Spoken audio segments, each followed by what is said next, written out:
Gracious greetings, St. Stephen family and guests. Welcome to another edition of Living Water for Thirsty Thursday. Yeah, we've been talking about flirting, and today we want to kind of put a bow around it as we move forward.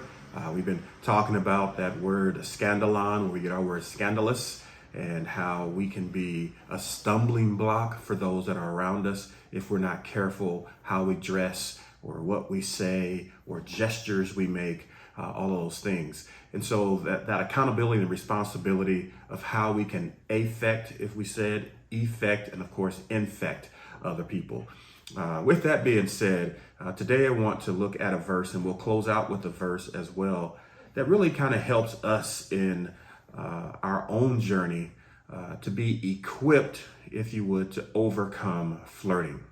Because today we want to talk about flirting kind of from this fantasy place. You know, fantasy is kind of a place that we like to go and hang out and have a departure, if you would, from reality. As simple as going to a movie, as simple as listening to some music, as simple as going to the beach or going to the mountains. We just want to have what some sociologists and psychologists will say is escapism. We just want to get away, right, from the harsh reality of life. But let me read this verse found in Philippians 4:8. You know it well if you've been around the church.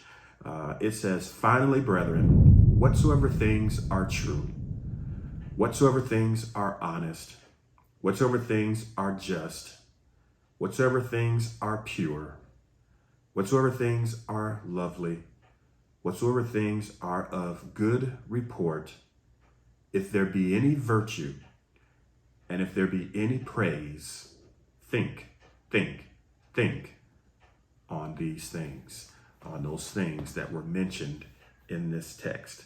So our thoughts should be around honesty, being just, being pure, being lovely.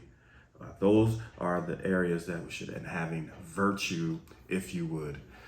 So that's where our minds should go. But we all know there's issues that happen with our health. There's issues that happen with our wealth. There's issues that happen in the roles we have, whether it's a spouse or a single, or as a parent or the child, and you're trying to talk with your parents. There's issues in the profession. There's issues socially. There's issues politically, right? Everywhere we turn in reality, there are challenges. And we start to think that flirting sometimes is a way of escapism, right? It's sometimes you feel a little insecure. Sometimes if you aren't feeling accepted or embraced, sometimes if you're feeling like you've been forced out to an island and you didn't really want to be there, if you got rejected by a certain group, we start to try to compensate for that in other areas. And sometimes flirting is a way to get there. And so it kind of gives some healing to that brokenness that we're feeling from any of those things that we just mentioned that are ailing us in the moment. But this text here in Philippians is saying, listen, it doesn't matter what you're going through, because the verses before it are saying, be careful for nothing, but in everything by prayer and supplication, let your requests be made known unto God. And the whole point there is, yes, difficult stuff happens in our lives, but just seek God on it. Let him be the resolve. Don't let your mind go to places that it shouldn't go. Don't try to introduce something into your life that you're really not wanting in the long run.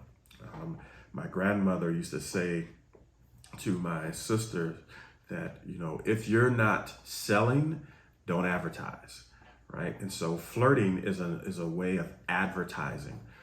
But what is it in that moment that you're advertising? A lot of times we're advertising something that's really a fantasy, not something that we really want it to be a reality, but we just wanted to get a little itch that we had scratched, right? A little insecurity, we want to feel a little security.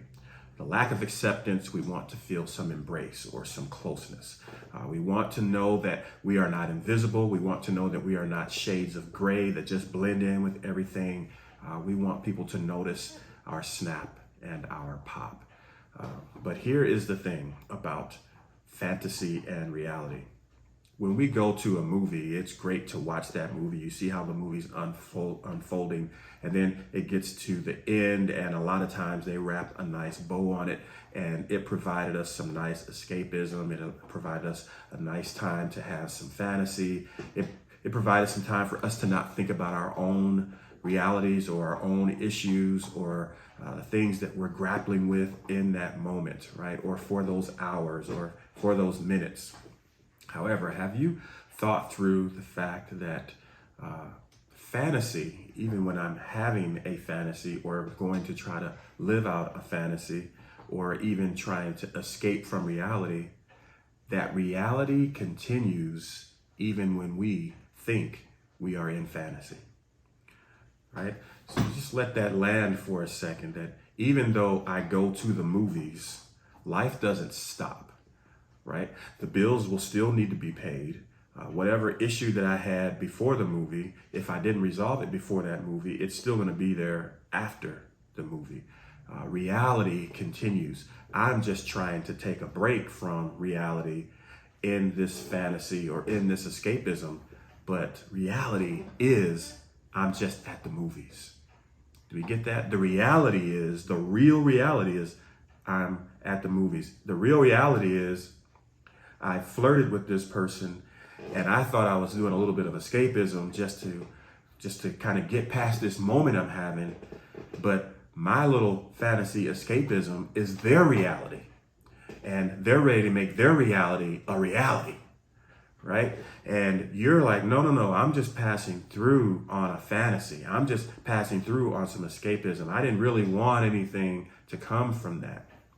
And that's what we have to be careful of, about all of the tricks of the enemy for us to embrace escapism. And I'm not saying, man, it's great to go to the beach. It's great to go to the mountains. It's great to get away and have fun, have vacations, to have retreats and time to decompress. All of that is 100% accurate.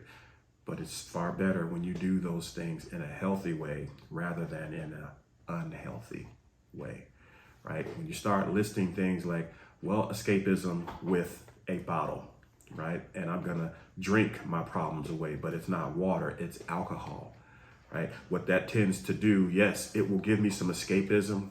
It will give me a fantasy world, but even while I'm drinking, that reality is still going on and I'm in reality and I'm actually becoming drunk in reality. And when I mess up or this alcohol causes me to do something that I should not do, it happened in reality. It didn't happen in fantasy. It didn't happen in escapism, right? Those things are just feelings and emotions that we're trying to mitigate or deal with. And so the point of this text is saying the best thing you can do to overcome these things is to pray and talk with God, but then also guard what you think about, right? You don't dwell on those things that are impure and unclean and that are flat out sinful, because it's not going to lead you down a healthy path in the long road. So clearly he says, whatsoever things are true, whatsoever things are honest, whatsoever things are just, whatsoever things are pure, whatsoever things are lovely, whatsoever things are of good report, if there be any virtue, if there be any praise, those are the things to think of.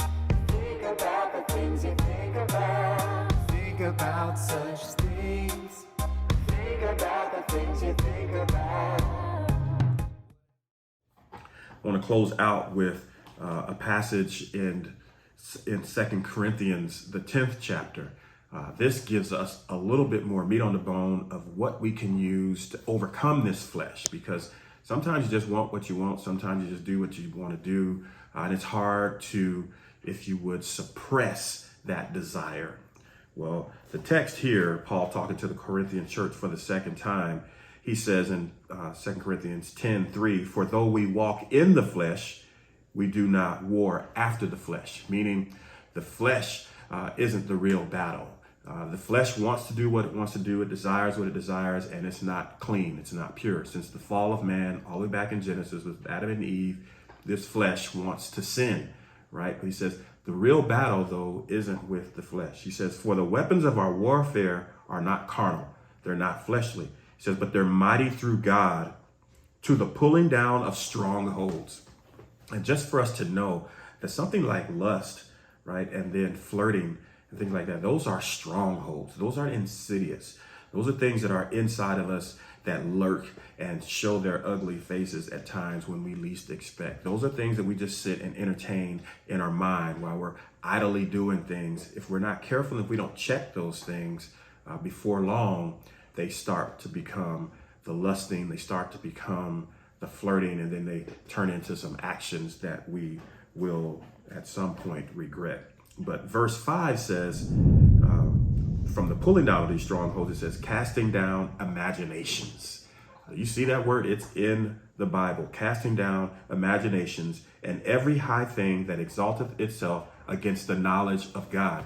Anything that takes you away from the knowledge of the goodness, the grace, the mercy, the love, the righteousness, the perfection of God is an issue, right? He says, and bringing, here's what it does, and bringing into captivity, making a prisoner of war, every thought to the obedience of Christ.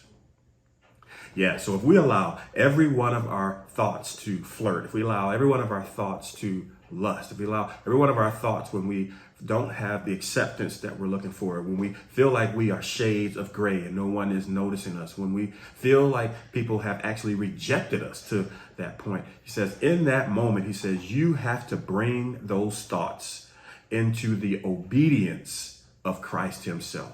And know in that moment, you know what? I have been fearfully and wonderfully made by God. You know what? He said, I have been young and I've not been old, but I've never seen the righteous forsaken, nor his seed begging for bread. I will never leave you nor forsake you. God says, I got you. And if I'm with you, what everybody else does or does not do really shouldn't matter, right? That is the point, because typically flirting and lusting and sin a lot of time comes from either a deficit or an excess, right? We're either being greedy or being needy, but either place is not healthy.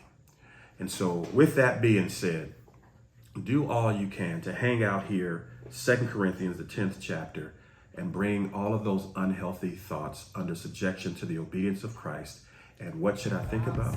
Whatsoever is true, whatsoever is honest, whatsoever is just, whatever has virtue, whatever has praise. Yeah, those are the things to think on. Prayerfully, this has served you well as we discussed flirting. Tune in as we continue going down these streets next week, and maybe for a couple weeks down the road. We're going to actually talk about excuses. You heard somebody make some excuses? Have you ever made excuses? We're going to get into it. Continue to make God proud in all you say, think,